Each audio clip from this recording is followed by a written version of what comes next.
आपको कह रहा था कि दो टाइप के अकाउंट्स होते हैं बीओपी में आपके, एक होता है करंट अकाउंट, एक होता है कैपिटल अकाउंट। दोनों का मीनिंग आपने समझा और उसके बाद आपने ये भी देखा कि करंट अकाउंट में टोटल 4 टाइप के कंपोनेंट्स थे, 4, विजुअल, इनविजिबल, यूनिलेटरल। और इनविजिबल में 2 पार्ट्स में हमने डिवाइड किया था, एक तो था सर्विस, फैक्टर सर्विस, और एक था नॉन फैक्टर सर्विस वाले। और फिर जब हम कैपिटल अकाउंट में गए तो वहां पे 3 अकाउंट थे, 2 पे हमने प्रॉपर काम खत्म कर लिया था, 2 हमारे कंप्लीट हो गए थे। एक हमने कर लिया था बोरिंग एंड लैंडिंग वाला टॉपिक कर लिया था, और दूसरा हमारा investment to and from abroad हो गया था। तीसरा पॉइंट जिसे मैंने आपके लिए छोड़ दिया था, मैंने कहा था आपको मैं बताऊंगा, आज पहले उस पॉइंट को समझते हैं। पॉइंट का नाम था change in foreign exchange reserve. Change in foreign exchange reserve, कुछ लोग इसी पॉइंट को चेंज इन ऑफिशियल रिजर्व के नाम से भी जानते हैं। आप चाहे तो लिख लें अपनी बुक पे, चेंज इन ऑफिशियल रिजर्व। अब मैं आपको कुछ समझाना स्टार्ट कर रहा हूं, थोड़ा सा ध्यान देंगे मेरी तरफ। Change in foreign exchange reserve या change in official reserve. Class, जैसा कि मैक्सिमम लोगों को ऑलरेडी पता है, और जिनको नहीं पता, मनी और बैंकिंग का एक यूनिट है, वो पढ़ने के बाद आप समझ जाओगे कि हमारी कंट्री में जितना भी फॉरेक्स होता है, forex it refers to foreign currency, वो सारी की सारी फॉरेक्स जो है वो गवर्नमेंट की एसेट्स होती है, सरकार की संपत्ति होती है, ठीक है। और गवर्नमेंट ने ये जिम्मेदारी, ये रिस्पॉन्सिबिलिटी आरबीआई को दे रखी है कि भाई हमारे देश में जितना भी फॉरेन एक्सचेंज होगा उसको तुझे अपने पास सिक्योर करके रखना है, ठीक है। तो हमारे देश में अभी इस टाइम पे जितना भी फॉरेन एक्सचेंज है वो किसके पास पड़ा हुआ है? आरबीआई के पास। जितनी भी फॉरेन करेंसी है वो आरबीआई के पास है, ठीक है। और ये जो तीसरा कंपोनेंट है हमारा, तीसरा कंपोनेंट, इस कंपोनेंट में यही होता है कि आरबीआई के पास रखे हुए उस फॉरेन एक्सचेंज रिजर्व में चेंज आता है। जरा मैं समझाता हूं कैसा चेंज आता है, जरा समझना बेटा। जब आप बीओपी में करंट अकाउंट और कैपिटल अकाउंट मेंटेन करते हो, तो करंट अकाउंट में जैसा कि मैंने आपको बोला कि 4 चीजें हैं, एक है विजुअल आइटम, फिर है आपका इनविजिबल आइटम है, फिर उसके बाद आपका यूनिलेटरल ट्रांसफर है, और इनविजिबल के 2 पार्ट्स थे आपके। और यहाँ पे फिर आपके पास था लैंडिंग एंड बोरोइंग, एक तो ये था, और दूसरा था इन्वेस्टमेंट, याद होगा आपको। तो पूरे ईयर, ध्यान देना सभी लोग, पूरे ईयर, पूरे साल भर एक country rest of the world के साथ, विदेशी देशों के साथ, ये 4 के 4 ट्रांजैक्शन, विजिबल इनविजिबल के 2 पार्ट्स और फिर यूनिलेटरल, और कैपिटल वाले में ये दोनों ट्रांजैक्शन पूरे साल भर करती है, पूरे साल भर ट्रांजैक्शन चलता है, ठीक है। जैसे ही ईयर का एंड आता है, ईयर का एंड, ये रहा बीओपी, मैंने आप सबको बताया था, एक होता है डेबिट साइड, एक होता है इसमें क्रेडिट साइड। क्रेडिट साइड मतलब पॉजिटिव साइड, इनफ्लो, जब विदेशी पैसा आएगा तो क्रेडिट साइड, और जब विदेशी पैसा जाएगा तो डेबिट साइड, ठीक है।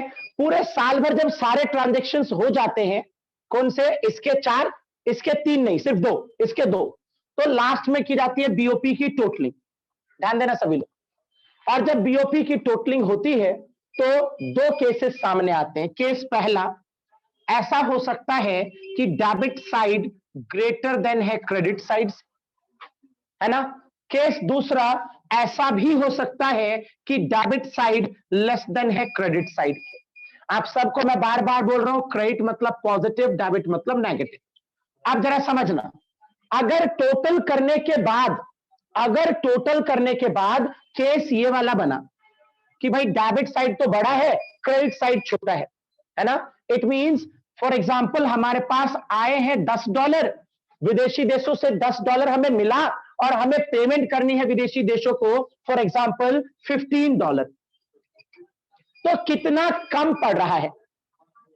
आप ध्यान से देखें, अगर साल के लास्ट में बीओपी की टोटलिंग ऐसे आ गई कि डेबिट साइड ग्रेटर देन है और क्रेडिट साइड लेस देन है, मतलब क्रेडिट साइड में मान लो $10 है और डेबिट साइड में मान लो $15 है, तो कितना कम पड़ गया?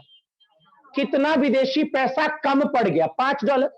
और सारा का सारा विदेशी पैसा किसने अपने पास संभाल के रख रखा है? ये रहा आरबीआई, उसके पास एक थैला है जिसमें सारा डॉलर रखा हुआ है, सारा विदेशी पैसा रखा हुआ है। और आपको जैसा कि दिख रहा है कि इस केस में क्या हुआ, विदेशी पैसे कम पड़ गए ना कम, तो क्या होगा? $5 यहां से निकलेगा, मतलब माइनस होगा, मतलब फॉरेन एक्सचेंज रिजर्व जो आरबीआई के पास है वो कम होगा।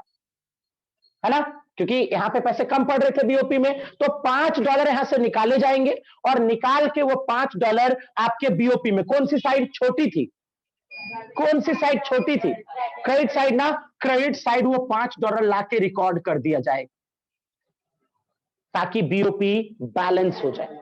इतना ठीक है सबको। केस उल्टा, केस उल्टा समझे, अगर केस ये वाला होता कि हमारे पास इनफ्लो तो ज्यादा हुआ है, फॉर एग्जाम्पल इनफ्लो मतलब जो विदेशी पैसा आया है वो है $15, आया $15 और गया है मात्र $10, तो अब $5 कहां पड़ा हुआ है बीओपी में, $5 एक्स्ट्रा बचे हुए। ये जिम्मेदारी किसकी है, इसको संभाल के रखना, आरबीआई की जिम्मेदारी है। तो यहां से वो $5 निकलेगा। अब तुम ही बताओ कौन सी तरफ, नेगेटिव साइड कौन सा, डेबिट क्रेडिट, यहां से जब कुछ जाएगा तो डेबिट साइड लिखो, क्रेडिट साइड, डेबिट साइड, यहां पे $5 डेबिट साइड में लिखा जाएगा और वो $5 जाके यहां पे फॉरेन एक्सचेंज रिजर्व में प्लस हो जाए, और बस इसी को कहते हैं change in foreign exchange reserve या ऑफिशियल रिजर्व ट्रांजैक्शन। मैं रिपीट कर रहा हूं बात को, ध्यान से समझे। एक कंट्री ने पूरे year rest of the world के साथ ट्रांजैक्शंस किए। कैसे ट्रांजैक्शन, करंट अकाउंट के वो 4 ट्रांजैक्शन और कैपिटल अकाउंट के 2 ट्रांजैक्शन। कैपिटल का अकाउंट के 2 कौन से, लैंडिंग एंड बोरोइंग, और दूसरा investment to and from abroad. और जब ईयर का एंड आया तो एंड में टोटलिंग होती है, टोटल करके देखा तो इनफ्लो और आउटफ्लो इक्वल नहीं आया। केस फर्स्ट मैंने आपको बताया कि मान लो आउटफ्लो ज्यादा है, मतलब डेबिट साइड बड़ा है और क्रेडिट साइड छोटा है, मतलब आए हैं मान लो बस $10 विदेशी देशों से और हमें पेमेंट करना है $15, तो $5 कम पड़ रहा है ना। तो आपके देश का सारा विदेशी पैसा कहां रखा हुआ है, आरबीआई के पास। आरबीआई उसे अपना फाइनेंशियल एसेट समझता है, गवर्नमेंट ने बोला उसे संभाल के रखने को, उसके पास रखा हुआ है। तो इस केस में $5 आरबीआई के उस रिजर्व से माइनस होगा, यहां से निकलेगा वो $5 जो कम पड़ा, और आके बीओपी में क्रेडिट साइड, क्योंकि क्रेडिट साइड छोटा था ना, बीओपी में क्रेडिट साइड वो रिकॉर्ड हो जाएगा ताकि बीओपी बैलेंस हो जाए। क्लियर बात सबको, पक्का। और उल्टा अगर ऐसा होता, अगर सीन ऐसा होता कि क्रेडिट साइड बड़ा होता और डेबिट साइड छोटा होता, मतलब इनफ्लो हुआ $15 का विदेशी देशों से एक साल में फॉर एग्जांपल, और आउटफ्लो हुआ $10, तो अब इस केस में बीओपी के पास $5 एक्स्ट्रा है। अब ये फॉरेन एक्सचेंज रखना किसका काम है, आरबीआई का है। कहां पे अभी, बीओपी के पास। तो बीओपी वो पैसे, बैलेंस ऑफ पेमेंट से वो पैसे निकल के, फॉरेन एक्सचेंज निकल के कहां जाएगा, तो इस बार आरबीआई के पास जो ऑफिशियल रिजर्व है वो बढ़ जाएगा और बीओपी डेबिट साइड में रिकॉर्ड हो जाएगा, क्योंकि निकल रहा है वहां से। यहाँ पे नेगेटिव साइड कौन सी, डेबिट साइड ना, यहाँ पे $5 लिखे जाएंगे और वो $5 निकल के यहाँ पे आरबीआई के पास आ जाए। और बस इसी लेन देन को कहते हैं हम for change in foreign exchange reserve, विदेशी विनिमय कोष में परिवर्तन, या ऑफिशियल रिजर्व भी बोलते हैं इसको। और ये कैपिटल अकाउंट का तीसरा कंपोनेंट है। ठीक है, मैं उम्मीद करता हूं सबको ठीक है, और अगर फिर भी कुछ डाउट है तो हम बुक से रीड कर दें। ध्यान देना सभी लोग बुक पे देखना। कंपोनेंट नंबर 3, बीओपी का component number 3, change in foreign exchange reserve. ठीक है, बिल्कुल मुश्किल नहीं है, आसान है, आप समझ चुके हो क्या है। देखो क्या क्या लिखा हुआ है।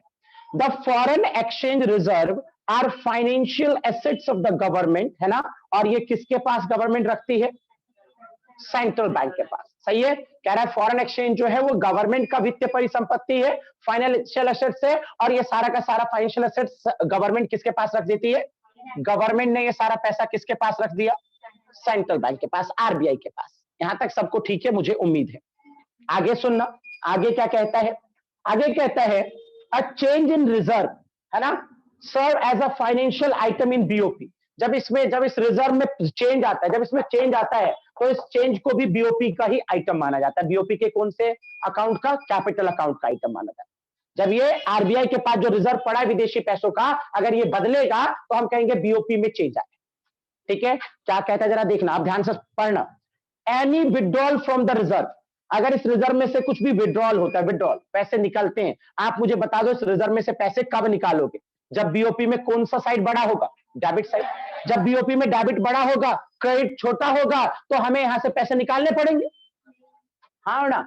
तो क्या लिखा जरा देखना, कहता है कि any withdrawal from the reserve is recorded on the positive side, है ना। अगर इसमें से कुछ भी पैसे निकले तो कहां लिखा जाएगा, पॉजिटिव साइड।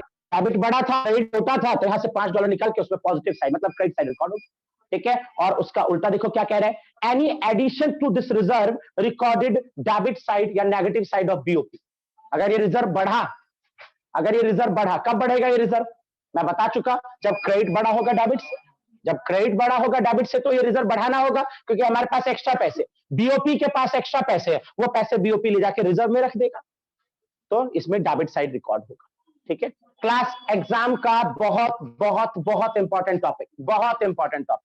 एग्जाम में मैंने इस टॉपिक को कई बार देखा है, 3 to 4 मार्क्स में। Differentiate between autonomous and accommodating items.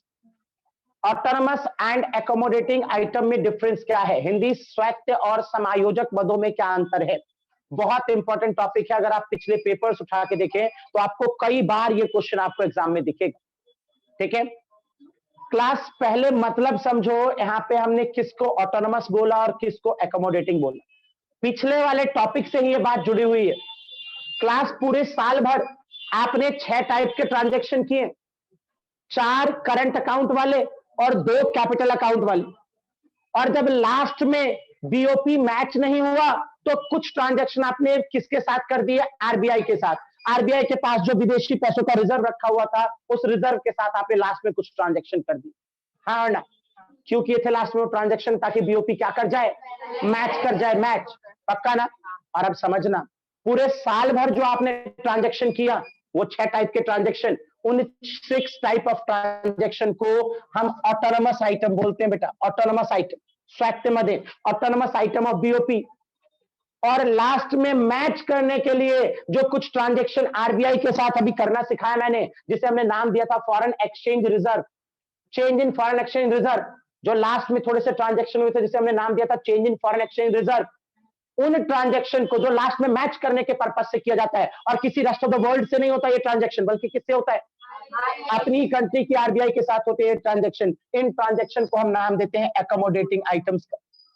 बात को वापस ध्यान से सुने, पूरे ईयर एक कंट्री ने रेस्ट ऑफ द वर्ल्ड के साथ जो 6 टाइप ऑफ ट्रांजैक्शन किए, 6 type of transaction, 4 current account वाले, 2 कैपिटल अकाउंट वाले, ये सारे ट्रांजैक्शन है ऑटोनमस, स्वायत्त। और लास्ट में जब बीओपी मैच नहीं किया तो कुछ ट्रांजैक्शन जो आपने आरबीआई के साथ किए ताकि बीओपी मैच कर जाए, बैलेंस ऑफ पेमेंट दोनों साइड इक्वल आ जाए, तो उन ट्रांजैक्शन को हमने बोला एकोमोडेटिंग, समायोजक। बेटा जो ऑटोनमस ट्रांजैक्शन होता है ना, उसका ऑब्जेक्टिव होता है प्रॉफिट मेकिंग, लाभ उद्देश्य के लिए होता है, वो प्रॉफिट पर्पस के लिए होता है, क्योंकि रेस्ट ऑफ द वर्ल्ड के साथ है। ऑटोनमस ट्रांजैक्शन वो 6 टाइप ऑफ ट्रांजैक्शन, 4 करंट के, 2 कैपिटल के, तो ये 6 ट्रांजैक्शन जो है प्रॉफिट मेकिंग होते हैं। तो याद रखिए ऑटोनमस ट्रांजैक्शन लाभ उद्देश्य से होता है, लेकिन जो एकोमोडेटिंग है उसका ऑब्जेक्टिव लाभ और कमाना नहीं है, उसका ऑब्जेक्टिव तो है बस हमारा बीओपी क्या हो जाए, बैलेंस हो जाए। पहला डिफरेंस देखो, पहला डिफरेंस मीनिंग क्या लिखा है देखो, autonomous item refers to those item, those international economic transaction. वो इंटरनेशनल क्यों बोल रहे हैं इसे, क्योंकि रेस्ट ऑफ द वर्ल्ड के साथ हो रहा है, लेकिन इस वाले में देखो कहीं इंटरनेशनल नहीं लिखा हुआ, क्योंकि ये रेस्ट ऑफ द वर्ल्ड के साथ नहीं होता, अपनी आरबीआई के साथ होता है, पक्का ना। तो क्या कह रहा है कि autonomous item refers to those international economic transaction which take place due to some economic motive, some economic motive such as profit maximisation.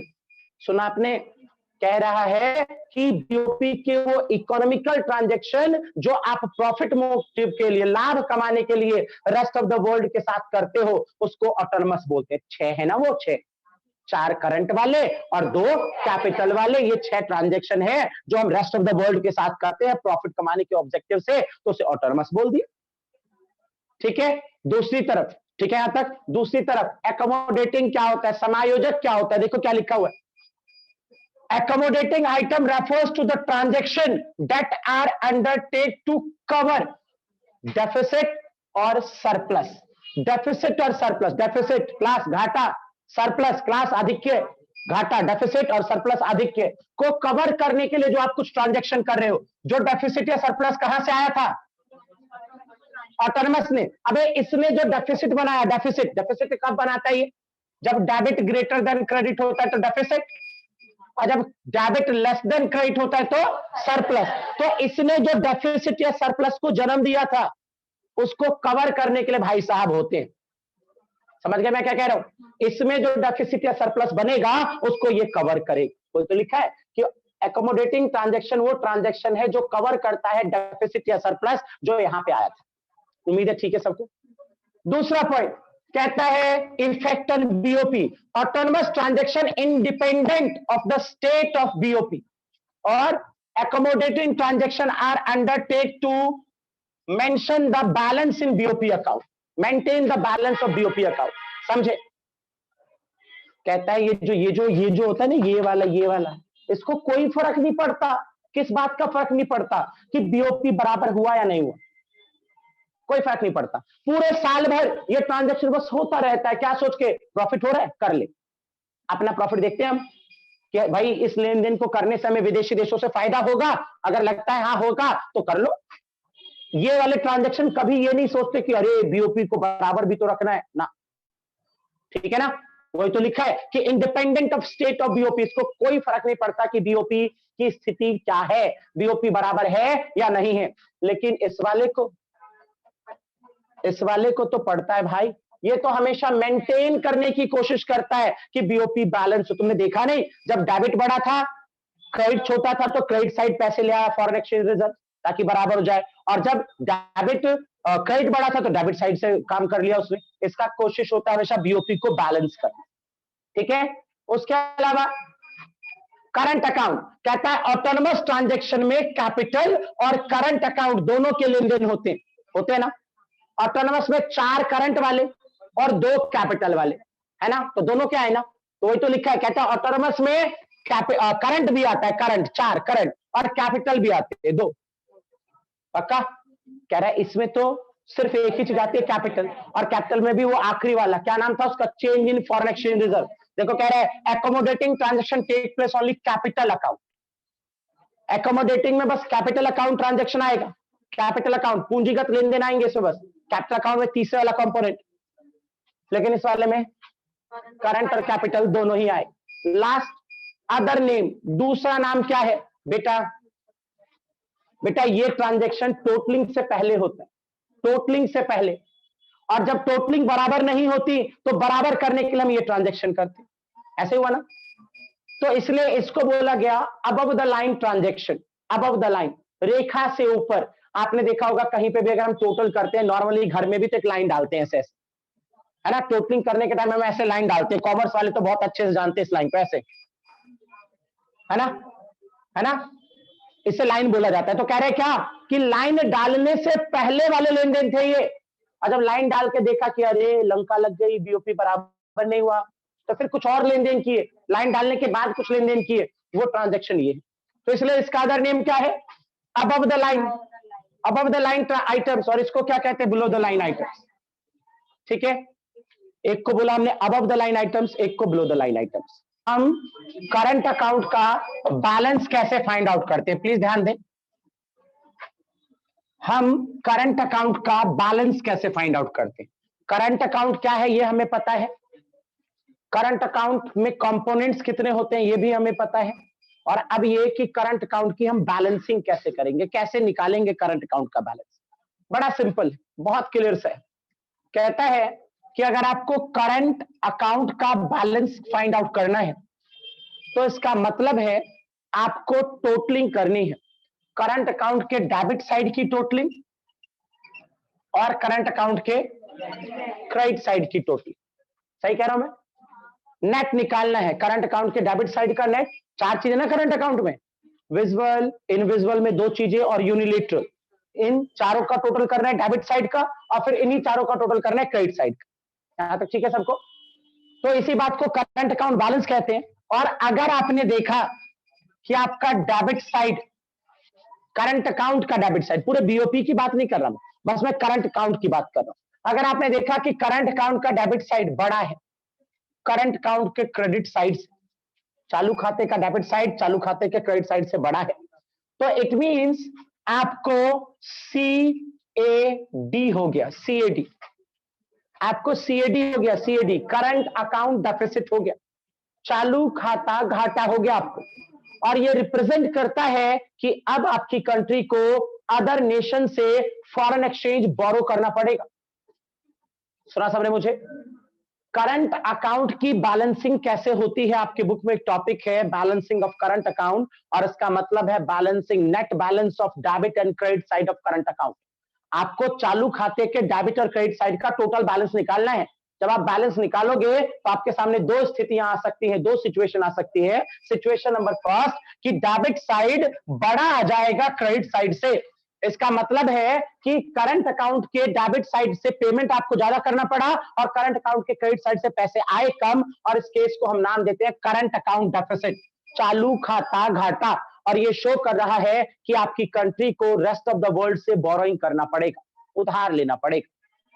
Case number दूसरा, ऐसा भी हो सकता है कि डेबिट साइड छोटा रहे और क्रेडिट साइड बड़ा रहे। करंट अकाउंट का डेबिट साइड छोटा रह जाए और क्रेडिट साइड बड़ा हो जाए, तो इस सिचुएशन को हम कहते हैं CAS, करंट अकाउंट सरप्लस, चालू खाता आधिक्य। और यह शो करता है आजा किसको उधार चाहिए आजा, मतलब हम इस लायक हैं कि हम फॉरेन कंट्री को लैंडिंग कर सकते हैं, विदेशी देशों को उधार दे सकते हैं। ठीक है, यह आपका एक टॉपिक था आपकी बुक में, बैलेंस ऑन करंट अकाउंट। एक छोटा सा टॉपिक था बैलेंस इन करंट अकाउंट। ठीक है, मिला सबको? बिल्कुल। करंट अकाउंट के नीचे एक टॉपिक है बैलेंस इन करंट अकाउंट। मैंने आपको क्या समझाया, मैं रिपीट कर देता हूं। मैंने आपसे कहा कि अगर आपको बैलेंस ऑफ करंट अकाउंट निकालना है तो करंट अकाउंट के डेबिट साइड और क्रेडिट साइड का टोटल करना है। दोनों बराबर आ गया तो करंट अकाउंट बैलेंस, मुबारक हो।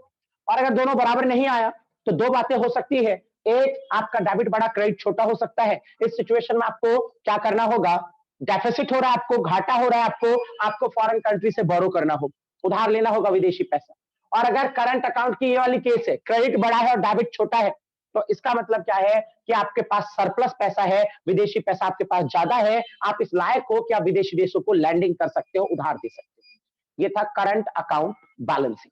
फिर ऐसे ही बिल्कुल करंट अकाउंट के बाद एक है capital account balance. Capital account balance, पूंजी खाता शेष, करंट कैपिटल अकाउंट बैलेंस। इस बार आपको दोबारा वही दो केस हो सकता है कि करंट अकाउंट का, कैपिटल अकाउंट का डेबिट साइड बड़ा हो क्रेडिट साइड से, पूंजी खाते में आपके पास पैसे आए ज्यादा हो, सॉरी गए ज्यादा हो, कैपिटल अकाउंट में आपके पास पैसे गए ज्यादा हो, आए कम हो, तो हम बोलेंगे हमें current account, sorry capital account, क्या हो गया, कैपिटल अकाउंट डेफिसिट, पूंजी खाता घाटा। अरे सिंपल सी बात है, डेबिट बड़ा है तो डेफिसिट हो गया, कैपिटल अकाउंट का डेफिसिट हो गया।